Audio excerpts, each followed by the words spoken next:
Welcome to Conversations with Toy, a blogcast tackling life one episode at a time. This is the time to air out life's craziest moments. This space is all about speaking about life's hang-ups and ways in which we can leave better than when we started. Topics are all about ways we can find space to be better in life, love, mental space, and health.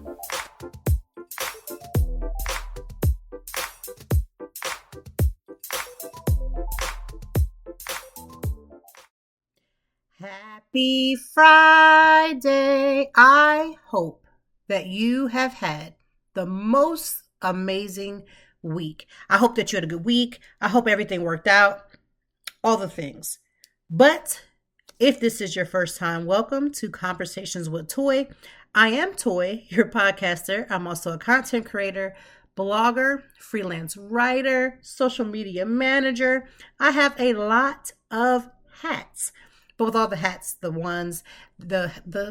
titles that make me the most happy is being wife and mother to my 3 amazing children. In addition to that, I am just super duper grateful for being here and getting through this week. I say this every week. I'm going to continue to say this every week, but we are not guaranteed to get to this week. We're not guaranteed to get from moment to moment. I'm not guaranteed to be able to come and bring this podcast. I'm not guaranteed to do more writing. I'm not guaranteed to do any of those things. But what I am super grateful for is just simply existing, for being here, for having myself becoming in my right mind. It's almost like when I was in church, you had to come and do your testimony service. That's what I feel like doing, because life is so short and stuff happens so quick and people's lives are being changed in the flash of moments. With everything that's going on in the world, I mean, some people at this point are grateful to go to work because you never know when you can go to work and you may not have that job again, right? And I say that to say, just be grateful for the things you have, because there is somebody somewhere hoping for the portion that you complain about. And I get it. We all complain about our job. Everybody loves their job and then you hate your job. You love your family, but then your family gets on your nerves. You love what you do and you never work because you love what you do, but then it gets tiring and things get crazy and it's life, right? It really is life. And so I just want to encourage all of us, everyone that's listening. Thank you for listening too. Make sure you share. But in addition, I am super grateful, and I'm grateful for life. I'm grateful for being here. There was a lot going on this week. There is always a lot going on this week. Listen, can we just also say that, praise the Lord, we have made it to February. Today is the last day of February because it's the shortest month of the year, Black History Month, all the things. And I'm just super grateful that we made it through one more month, because the way things have been happening, these last 2 months have felt like all these kind of years just kind of crumbled together. And we made it through another month, another day, another month. We are killing it in the game. So I'm super grateful. So happy Friday and welcome to Conversations with Toy. One of the things that stuck out with me for this week, I just want to talk about some of the things that just were like a win. And I went to this content creator meetup. It was a networking event. And all events are networking events, right? It doesn't matter if we're there to promote, a restaurant opening or whatever the case may be. Everything is a networking. But this was specific to networking, and it was in honor of celebrating Black history. But also it had the most amazing, beautiful Black and brown people all in one space. And they did the damn thing. There's just literally no other way. I was trying to find a little cutesy way. There's just no way of getting around it. I made a statement, and I stand 10 toes down on it. I made a statement on TikTok. I made a statement on Facebook and Instagram that I'm 100% sure, because I'm in the space, that the PR here in Philadelphia does not do a good job of bringing Black and brown spaces of people together. They just don't. They don't create safe spaces. They don't want to have so many of us there. They just don't do a good job. And I have been saying this for years, hollering it out as loud as I could, about how when you go to certain other markets, they treat you differently than they do here in Philadelphia. And Philadelphia be thinking they did their big one when they have not. Okay? I hate to bust bubbles. Even some of the biggest ones, the PR firms, think they're doing their big one when it comes to celebrating Black and brown people, and they are not. They are failing miserably. And here's why. They don't want to be coachable. They don't listen to the voices of us, and many of people came before me that have been saying the same things. They want to do it their way, and their way is just not working. And then it's a total turnoff. And when Black and brown creators are just like, yeah, no, I'm good, I'll pass. Then it's just like, oh, we gave you opportunity, you didn't take it. No, I just didn't want that because that's not the opportunity that makes sense for me, right? At this event, it was absolutely amazing. So shout out to the Bonita Project, because they really, really know how to handle, they just know how to handle and do things. Temple PR SSA, they did an amazing job. I just left smiling from ear to ear. And it has to be something because I'm still talking about it. It's been days and I'm still talking about it because I just think they did great. The swag bag was swagging. The swag bag was absolutely swagging. They gave us everything and all the things. I probably don't have to buy hair products, skincare products, a couple of makeup products for a couple of months, if not a strong year, because they really did their big one on making sure they gave us some things. And I love that for me. I love that for all the people that were there, because I was like, I'm really set. Like, I normally do my little Target, not my Target, because I have not been at Target. I have not been at Target. I think this is going on month 2 for me. Is this month 2? Yeah, it's technically going into month 2. And I have not been at Target. And I have saved a lot of money. And here's the thing. I'm like realizing that we don't need as much as we need. I'm realizing how much I don't need as much as I thought I needed because I'm no longer at Target. Because when you go to Target, even when I do my curated list, when I go and get this much of shampoo or this much of stuff, I haven't bought this stuff in a long time. So 2 things is happening. Either we never needed it, or I'm being strategic in when I'm buying it, or I bought so much that I don't need it. I don't know which one. Possibly number 3.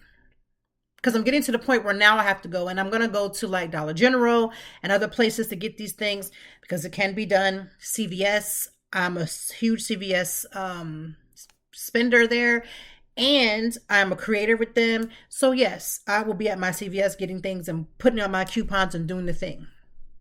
I say all that to say, I just love people who love diversity. I love diversity. I'm around diverse people. That's why I don't ever understand how people get so caught up in not liking and wanting diversity, when diversity brings a conglomerate of people together that don't have the same backgrounds, that can bring something unique to the table, and we can all learn from each other. I don't understand why that's such a hard concept. I really don't. And I understand a lot of y'all just think, and I don't say y'all specific, but just people in general who think that DEI means black. So that means that if there was 2 positions and there was a black woman and there was a white man, and that white man was completely qualified, they just gonna hand it over to the unqualified black person just to say they can check in checkbox. That's not how DEI works. And I'm just tired of y'all not taking 5 seconds. Just not taking 5 seconds. Stop going by what you hear. Go and just look it up. Look it up, right? And see the benefits of it. Just see the benefits of it. Okay. All right. So this week has been very interesting. I just love how social media brings us all together. And so many times there's so many stories that are being shared that are a little crazy. You know, you see stuff, you're like, oh my gosh, please don't ever let that type of love find me. You see stuff that goes left and you're just like, oh my God. There's a few stories that I would like to talk about that happened this week so that we can just have a moment. First and foremost, I need every mother to hear me very clearly. It is 1,000% of your job to help your child, daughter or son, be good citizens. And a part of being a good citizen is giving them the information that they need so they can make well-informed decisions.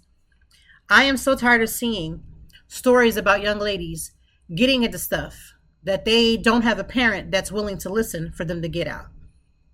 I am tired of hearing stories about young girls especially who have questions about things about their body, about things that is happening, about things that they're desiring and they're not sure what's happening. Like, I'm tired of hearing these stories about how these mothers are not protecting, not helping, not showing their children, their daughters the way. I'm literally tired of hearing that. Okay. So I'm scrolling on my social media and I see a story where this young girl goes to the pool or some type of swimming hole or something. She wants to swim, but she got her period. And She knows in order, she can't really just go in the water without, a tampon. And so she asked one of her friends to borrow one because her mother has made it very clear that she can't have a tampon because, God forbid, if you wear a tampon, you will open up yourselves to have sex. I need us to get educated. I need us as women. I need us to be educated. I need us to, because this little foolishness that we have gotten, that was passed from our mothers, given to us, we cannot give to our daughters. We just cannot. I just need you to understand we cannot give that to our daughters because you're not helping them, giving them bad information. I'm here to tell you, if your old school mother told you that by putting a tampon inside of your vagina was going to cause you to have all of a sudden desire for sex or was going to break your hymen, I need you to understand that information was based upon lies and deceit. A lot of people say, if you just don't do this, you don't do that. If you give your child birth control, you're opening up the door for them to go have sex. No. There are a million one reasons to have birth control if you need it. There are women and young girls who have horrible, horrible pain, of which they need to then figure out why. Sometimes it's for acne. There's a lot of reasons. But I need us to stop giving this information to our daughters. I need you to make a pledge today that you are going to educate yourself on all the things that you were told and fact check it before you tell your child. Because here is the thing. They're going to get it from someone else. I'd rather for them to get it from me.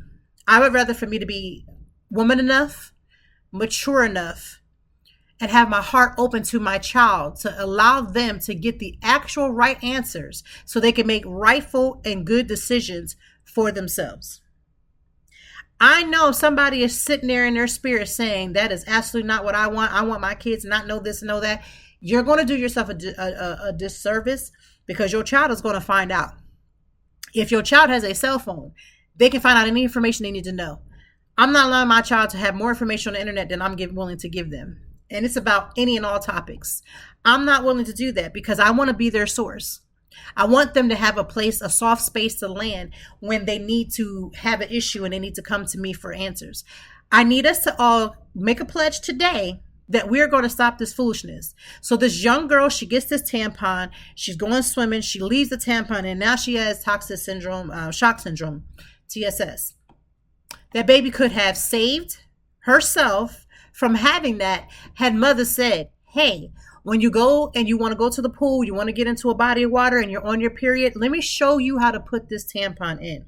And when you are done, I want you to make sure you go and make it your business to remove that tampon and go ahead and clean up and put your regular underwear on and a pad so that you can feel comfortable and so that you don't leave this in. You don't want to leave this in past a certain amount of hours. I need us to educate. Because this ideology that if we don't tell them, they won't know and then you can save them and then somehow they will just be okay is ridiculous. It's like if you don't open your mail because you have a bunch of bills piled up, and if you don't open it, that means you don't owe it. It's ridiculous. And this mindset that we give our children, because we, again, are not thinking we want to save ourselves. Listen, it might have been uncomfortable for you growing up with your mother, and it might have been uncomfortable for you. And there may be a few of you who may even need to get therapy for that, just so you can have an informed conversation. But you cannot, and not in 2025, not in this year and any year beyond this. You can't afford to not tell your child what they need to know because you're so scared of holding them so close because you want to guard them. And if they don't know, then it doesn't happen. This life don't work that way. I don't know why we think that, but it doesn't go that way. It does not work that way. So I need us to educate. I need us to do better. I need us to get on the good foot and make sure we educate our children, boys included. Listen, your boy should not have a culture shock, right? He should not have a culture shock because he goes to the bathroom and there's a trash can and there's a young lady that he just went into the bathroom has everything rolled the right way with the toilet paper first, then the pad paper, and he's freaking out because he says, oh my God, she's on a period. Oh my God, a period and blood. And oh my God, that ought not be. Boys and girls need to be taught.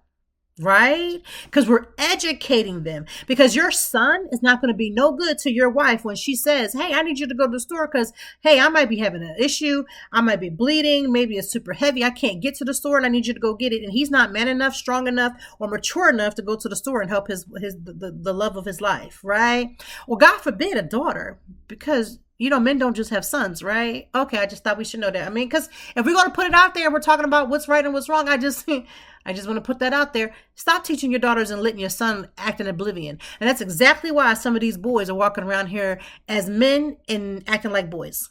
Yet still, because God forbid, they just start laughing and getting so nervous because they heard the word period and blood and vagina. My God, I need us to find a way to do better. I really need us to find a way to do better because it's ridiculous in these streets. The amount of men who squirm and have a fit because their wife, their girlfriend, the mother of their child is bleeding every month.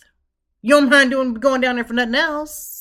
You don't mind receiving nothing from everything else, but you got a problem when your wife, your girlfriend, the mother of your children, the love of your life, my boo, my love, oh my gosh, she's everything when she has to bleed out, right? I am just putting it out there because I'm tired.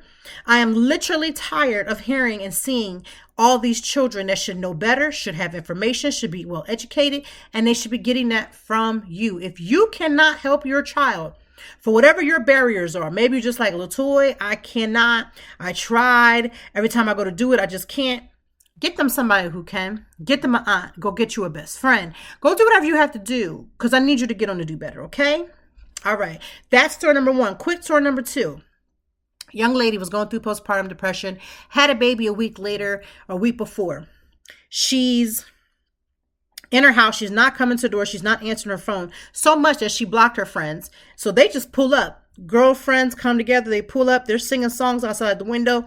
They're knocking on the window. She's not answering. They somehow get in the house. They get in the house. She goes into the closet, locks herself in. Don't know if she locked herself in there with the baby or whatever the case may be. And she's going through some type of postpartum depression, whether it's postpartum depression or if it's postpartum psychosis, whatever the case may be, whatever it is. I know for a fact that this young lady was going through this, okay? And in the midst of this, her friends are doing everything now, if your friend blocked you, you have a good friend and something's going on, they blocked you, 95% of y'all would have been like, well, that's on her. Oh, well, that's not my problem. But these friends said, not on my watch. And they went physically and they kept every barrier that she gave, they bypassed it. Because they knew. It does my heart good to know that women and men, but specifically women, are learning to practice real sisterhood. Because you need a real sister friend when you are going through. I love men, and I mean that by saying I am attracted to men, obviously to my husband. Let's not get this twisted before y'all start going off the deep end.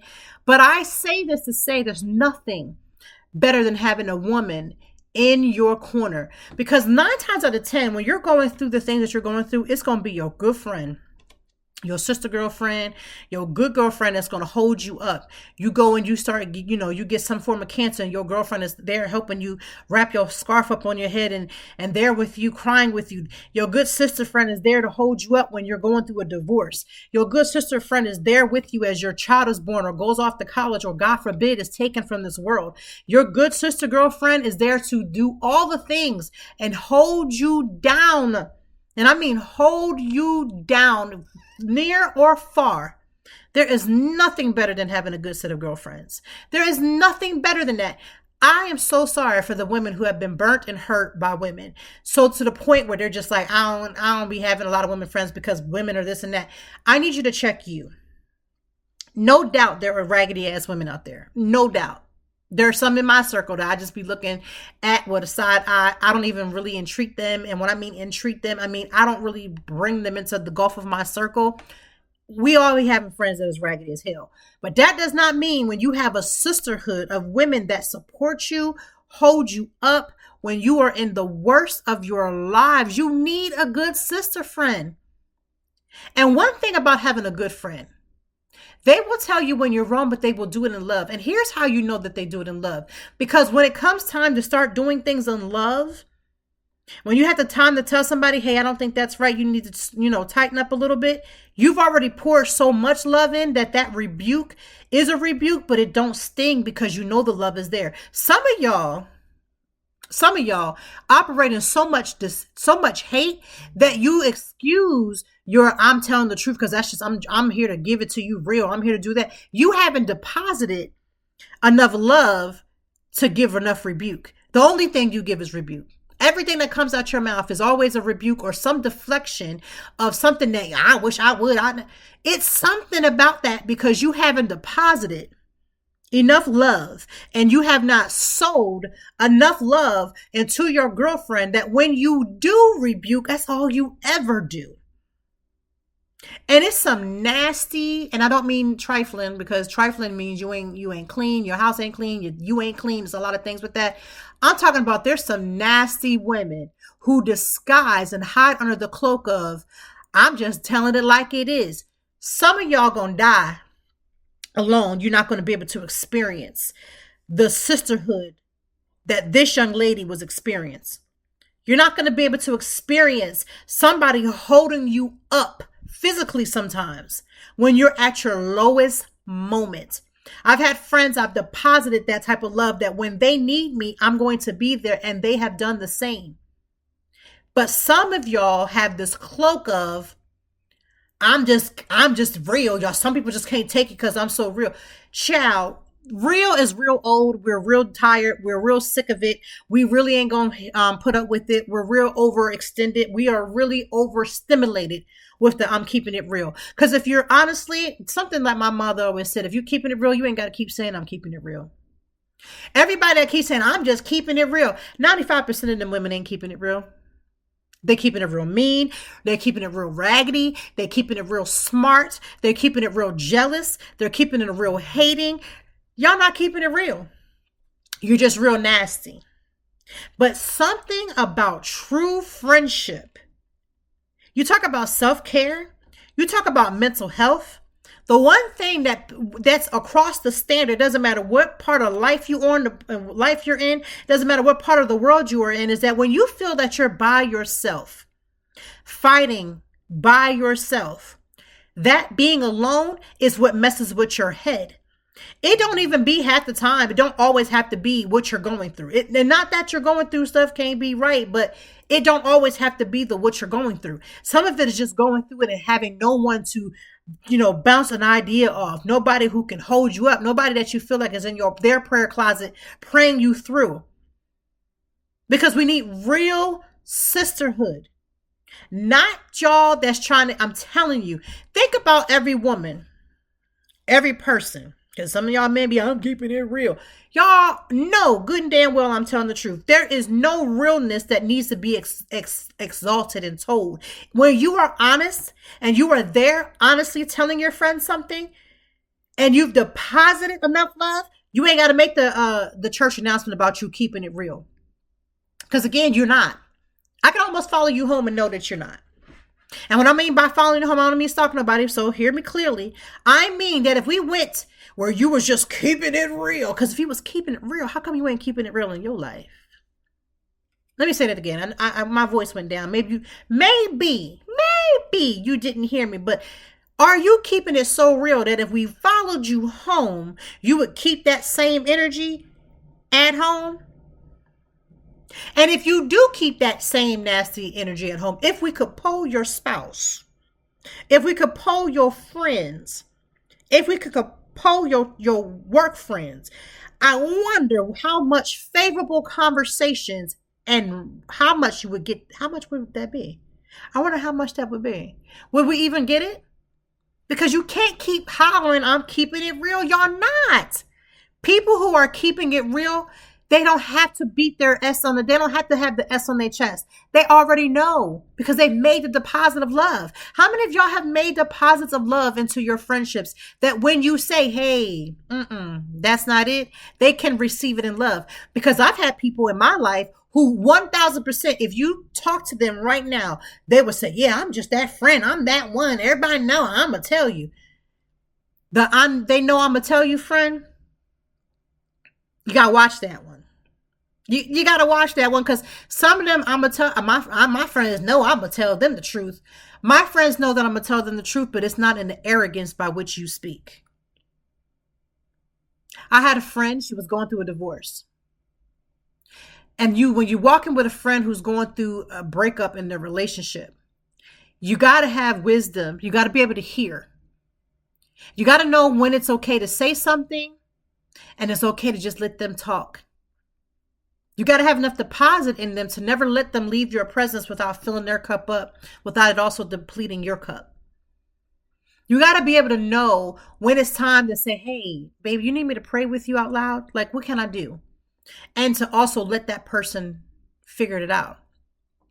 Sometimes people don't need to hear, girl, I could never share. Absolutely. I wish my person would. We don't need to hear that all the time.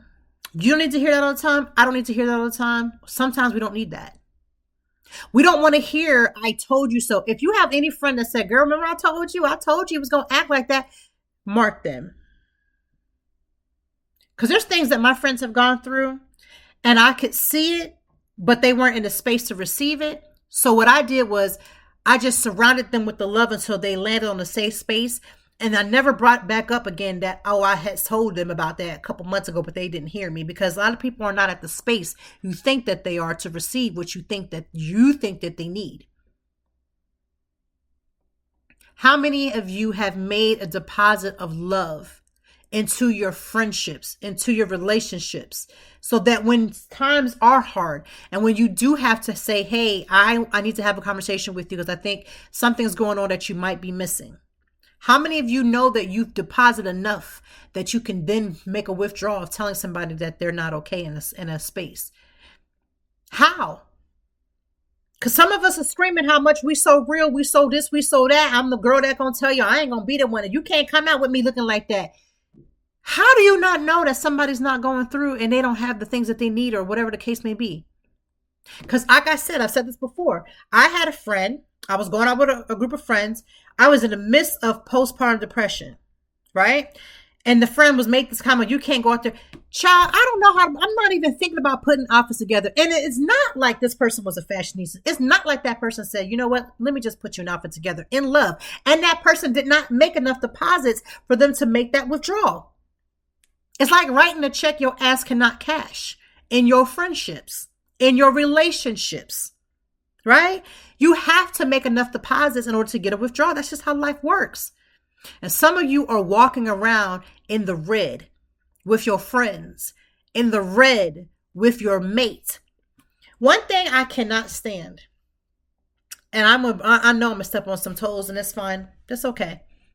I cannot stand when I see men and women treating their spouses like children. It's something about that irritates my entire soul. When I see spouses treating their spouse, when I see people treating their spouses like a child, nothing irks me more. And I know it ain't none of my business and that ain't my marriage. And so, do what works for them and all that stuff, 100%. But I can only imagine. I can only imagine the beratement that person has to feel because you treat them like a child because you think that their responses are so childlike that you have to treat your person like a child. The second I have to treat you like a child, I don't want you because I want to be in a relationship with grown people.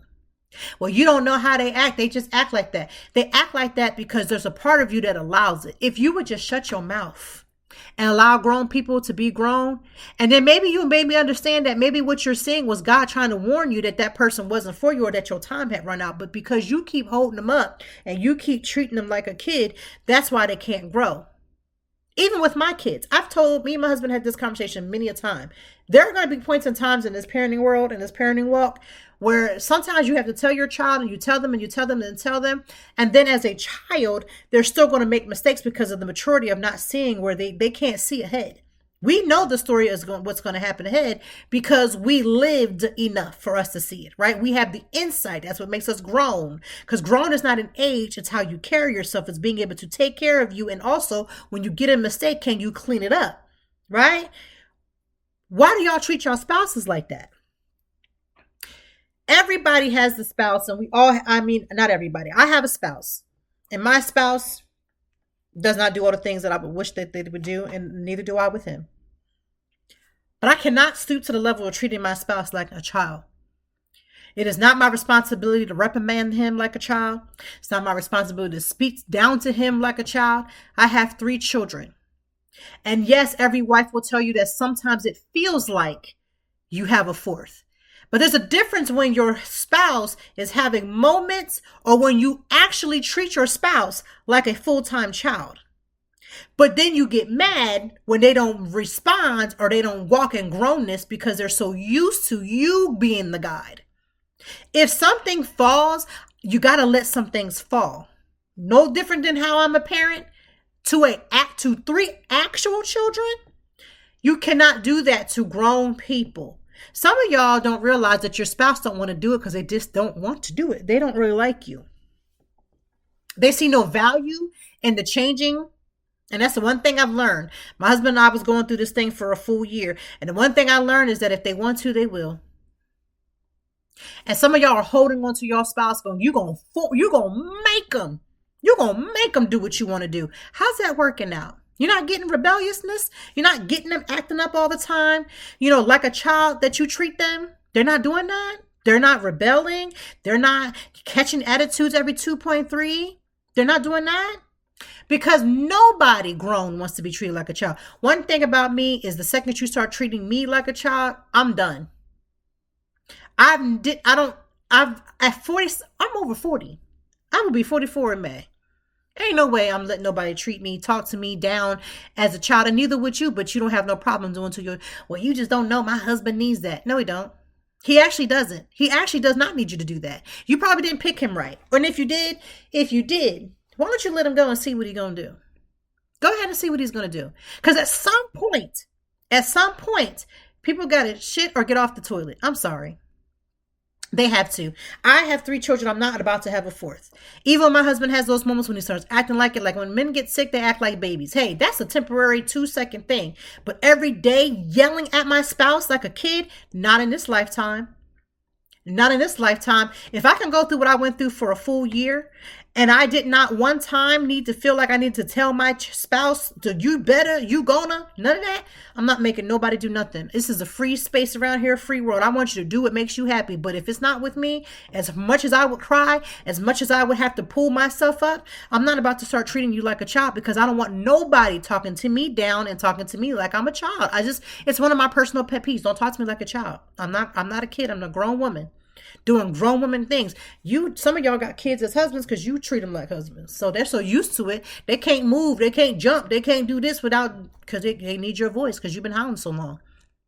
I need us to make more deposits. Sisterhood and having good sisters, having good friendships, having those things. I'm telling you, when your mind feels like it's at its last ring, you need somebody that whispers in your ear, I got you. You are important. I love you. You are an amazing person. You're going to get through this. That's the type of stuff we're talking about when we're talking about making these deposits. Because we need more love. We don't need all this rebuke. I'm not saying that we shouldn't have an accountability, right? We don't want to be accountable. That's not about a lack of accountability. We're talking about holding somebody up and saying, I will walk through the fire with you. I will walk through the fire with you when things get rough. I'm going to be there. Now, we know there's no friend that sticks closer than a brother like Jesus. We know that. If you've been to church even 2 times, you know that. But it's something about having friends that will stop what they're doing and drop everything like them young ladies did for that mother. Pull up on her and physically stand in the gap. Not while you cleaning the kitchen talking about, oh, girl, I could never. You need to get this. Why you ain't got this? What's your problem? Not them. Not them that's going to tear you down while you're already low. Girl, you need to get new socks. Why are these socks like this? Yeah. I could never use these socks. It could never be me. Don't nobody need that. Because while that young lady was in that closet, you don't know what was going on in her mind. And I'm telling you something that I know because I actually dealt with postpartum psychosis.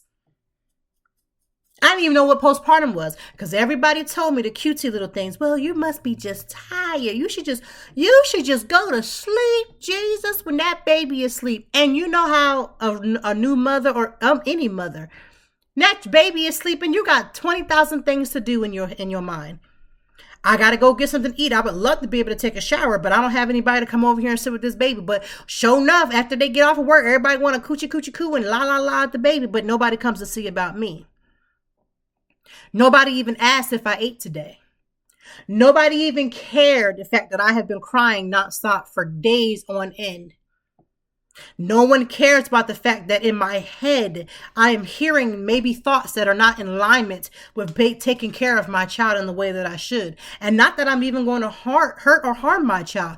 I just can't see a way through. My mind is everywhere and nowhere at the same time. I can't sleep. When I go to sleep, I'm worried. When I'm up, I'm still up and I feel worried. My heart is heavy because I'm just struggling through these emotions. I don't know where they came from. It's like somebody trucked all the emotions that they could in the world and dumped it on me. Why me? How come nobody is looking at me? Don't nobody really see me? That's what happens when you're going through postpartum psychosis. You don't see things clearly. You don't hear things clearly. And you can actually see yourself. You could be telling yourself, don't you act up. Don't you respond that way. Don't you do it. And guess what? You find yourself right there acting up, responding, and doing.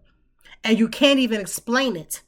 Well, are you okay? Well, what you feeling? What you going through? I don't know.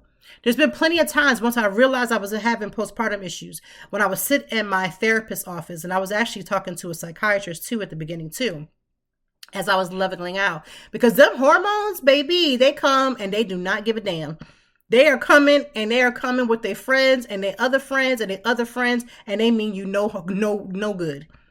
And so these emotions was on a rampage, and there was times that I would just sit in my therapist and my psychiatrist's office and I would just cry for the first 10, 15 minutes because I just needed to get that relief and that sorrow and that fear and all that stuff off before I could even talk. Because that's what it feels like when you're having postpartum depression. Shoot, that's what it feels like sometimes when you have a regular depression as a regular person. You ain't got to even have no children to understand that. But then ask yourself, you're going through all that and you got another life that's looking at you because you need to feed them, clean them, change them, tickle them, rock them and put them down. And then you're sleep deprived. You ain't getting enough sleep. You don't got enough to eat. You ain't even drinking enough water. And you still got to keep putting yourself on the back burner to be the mother that you're supposed to be. But you need a friend. You need somebody that's going to love on you. Somebody that's going to be there without judgment. Somebody that's not telling you, I told you so. Someone that's not telling you, well, see, that's why you got to stop having so many kids. Because if you stop having, I would never. I could barely have one. We don't need that right now when your mind is perplexed. You don't need that right now when all these things are happening. So again, if nothing else, what's the takeaway for this week? You could find a lot of things in this episode, but the one thing that sticks out to me is that we got to start building better, harder friendships. There are people that are losing their jobs by the thousands daily. Think about the people who went to work, who was complaining about work regardless. They showed up at work. They get to work only to find out that them and a whole bunch of people got fired. You know how that feels? Let me tell you, because I had it happen. When my daughter was born in 2009, 2010, 2011, when everything was going to hell in a handbasket financially in the world, I lost my job after I just had this baby. My daughter she wasn't even, maybe barely one.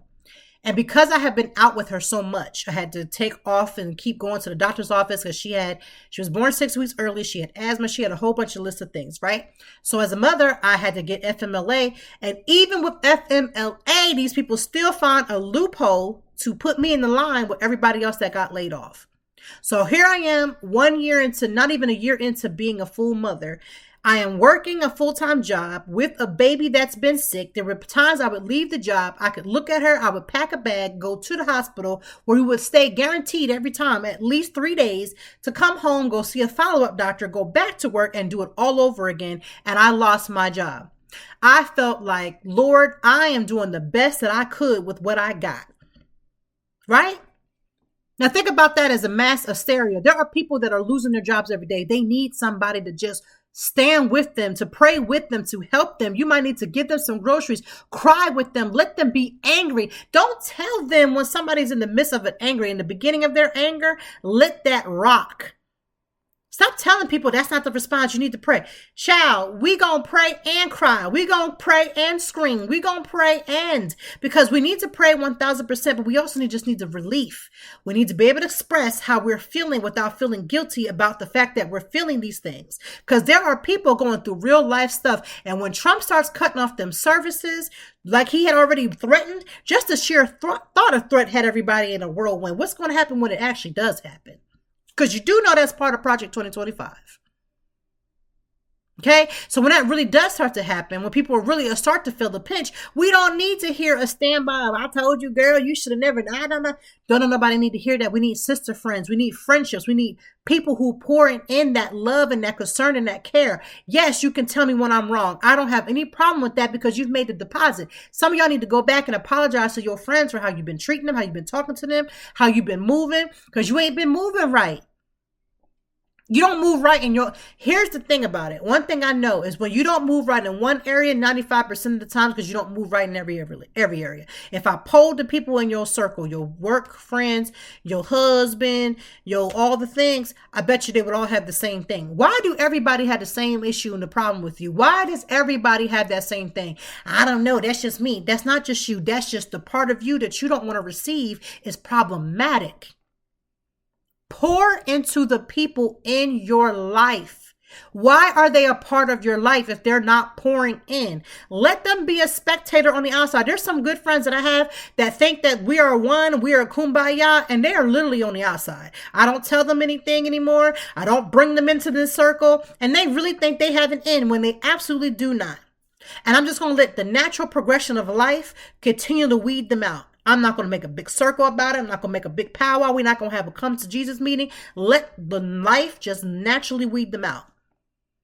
Because I need people that are going to pour in, because life is getting harder by the second. Every day is breaking news, breaking news, breaking news. And that stuff irritates you and wears your spirit down.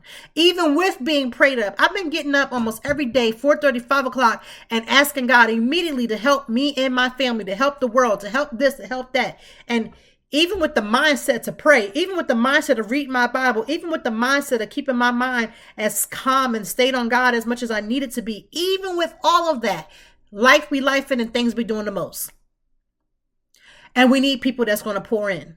We cannot live this life alone. We were never made to do that. We needed companionship. And sometimes that companionship can be the good friend that's praying with and for you.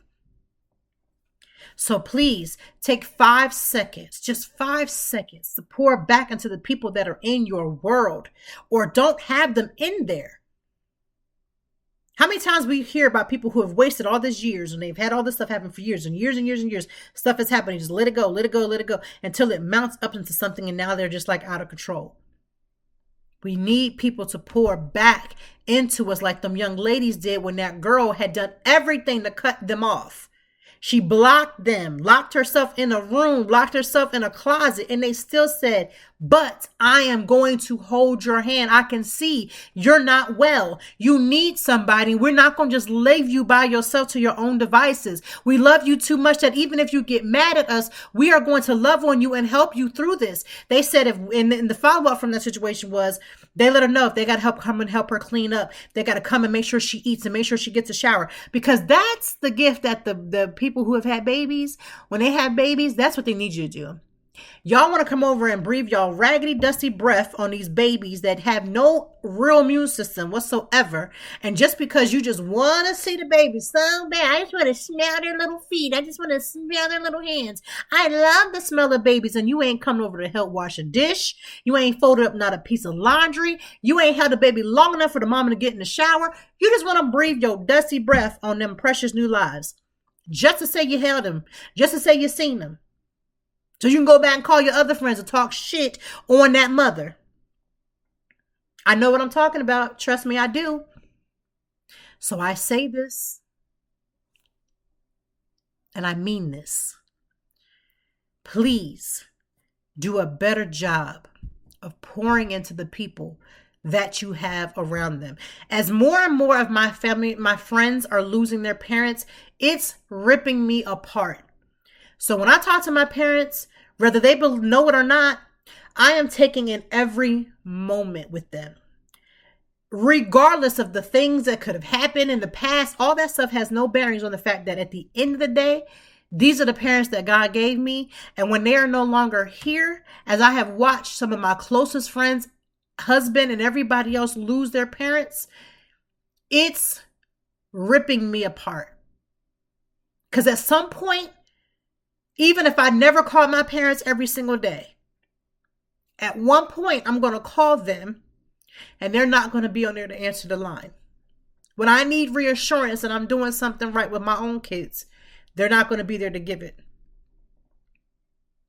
When I need them to tell me that everything is going to be okay, they may not be on that other line to do it. So I'm going to take every moment to pick up that phone and call, to make that trip up there and go see them. I'm going to put differences aside. I'm going to put past behind me. I'm going to do whatever is necessary, because one day I could be in this world without my parents. And some of you know what that feels like. And my heart goes out to every last one who has. But I'm not going to waste not a second. When I call my siblings can be hit and miss. Love y'all, but y'all be hitting and missing. But every day that I can call and say, hey, how's everything going? I've been making it my business to make sure I FaceTime my nieces. I have an aunt that's on my mother's side. She's my mother's only sibling. And when she responds to me or I send something to her, like today she sent me a message. She just said, hey, I just want to say hi. How are you doing? I love you. That means the world to me, because maybe I may not never get that text again. Life is too short. The world is going to hell in a handbasket, and it's going quickly. I don't want to waste another second with people who don't mean me well. I don't want to be around people who just don't have nothing but drama to talk about. Because that's not the life that I'm living right now. I don't mind watching y'all crash out on the internet, because that's what y'all want to do. And then you want to post about it. Hey, you need the views. I got the time. But I don't want to be in my inner circle around that all the time. And in addition to that, I want to be around people that are going to pour into me. I know there's somebody, I'm not even going to do that. I don't know who's somebody who needs to hear this. I'm telling you, I know somebody needed to hear this today. You came and stumbled upon this podcast and said, I don't even know who this toy is. I've never seen her a day in my life. I could care less what color she is. I don't know what her background is. I don't know what she's done in her life that's good, bad, or different than the other. I needed to know that it's not crazy for me to feel the way that I'm feeling about some people that's in my circle. I also needed to know that I can be a better friend, a better sister, a better daughter, a better mother, a better all the things, a better worker. That even when my portions are tough and they're getting on my nerves and people ain't acting right, God, I thank you that I am going to have a job to go to. So let's do better. Let's pour in people's cups.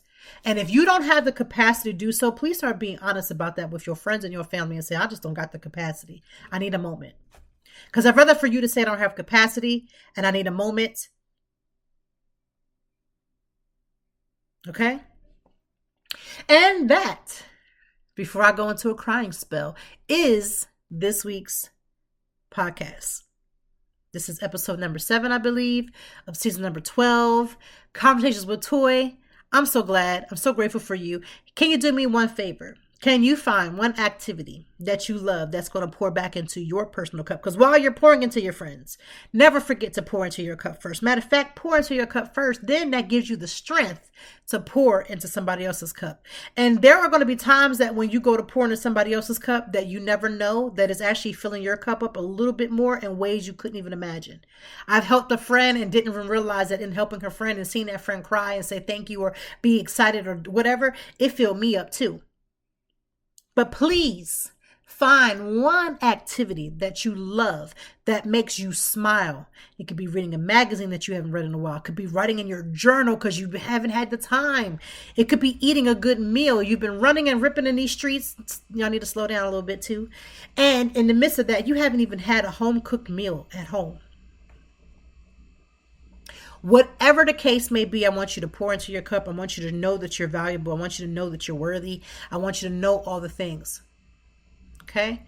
And I was going to say, oh, I'm reading this. I'm still reading the book King.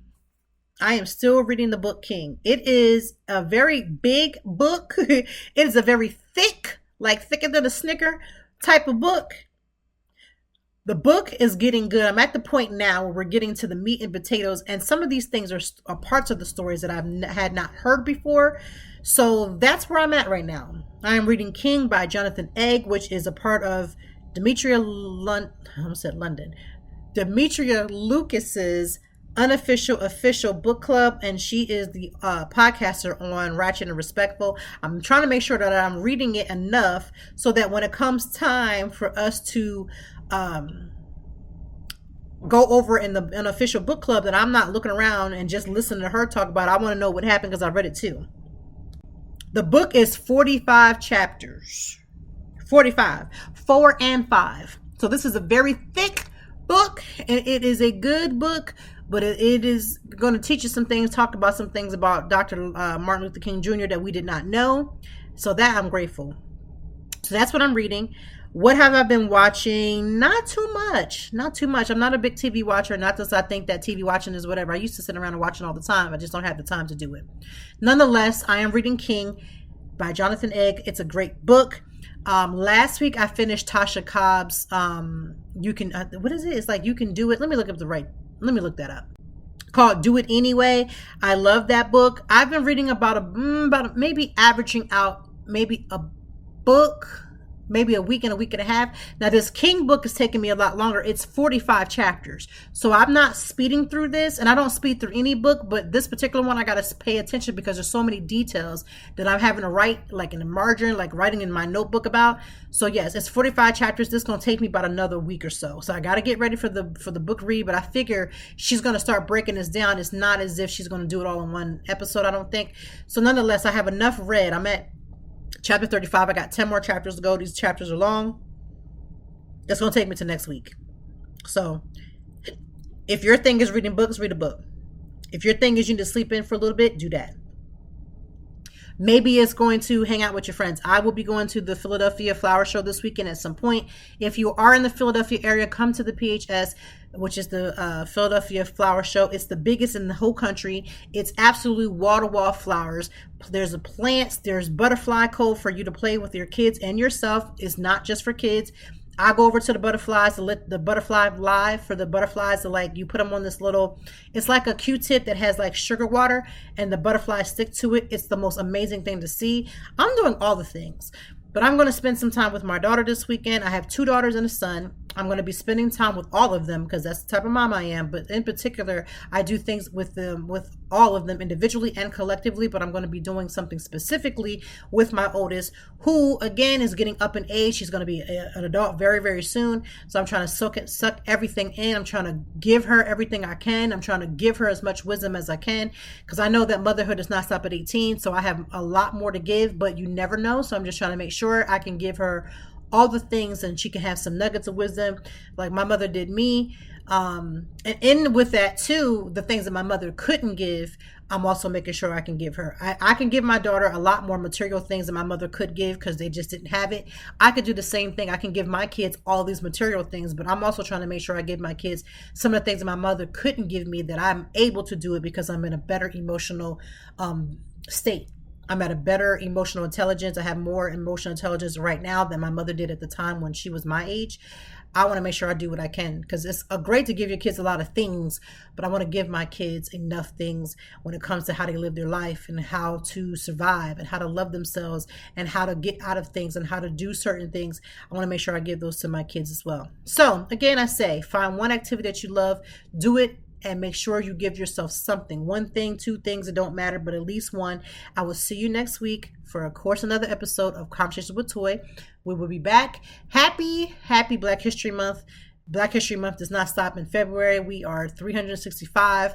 We ain't going nowhere. We're going to be here. We're doing all the things that make us happy to contribute to this society. And in addition, March is going to be a beautiful blessing. I love when new months come in because it gives you a new reset. If you only reset at the end of the year, I need you to do better. You should reset every week. You should reset every day. You should reset every month. You really should do a lot of resetting. If you took your goals and broke them down weekly, monthly, all the things, I promise you're going to accomplish more when you break it down than trying to overwhelm yourself with 1-year goals. Okay, that was 5 seconds of tidbit. I'm really going to leave this time. So I'm going to leave you with that. And I say, have the most amazing week. And thank you for listening to Conversations with Toy. Thank you as always for joining me. And I know that even in the deepest or joyful conversations, that there's something we can learn and apply. Until next time, I hope that you are doing better. If not, we will be back to talk some more and handle it. Peace to you and yours. Stay grounded.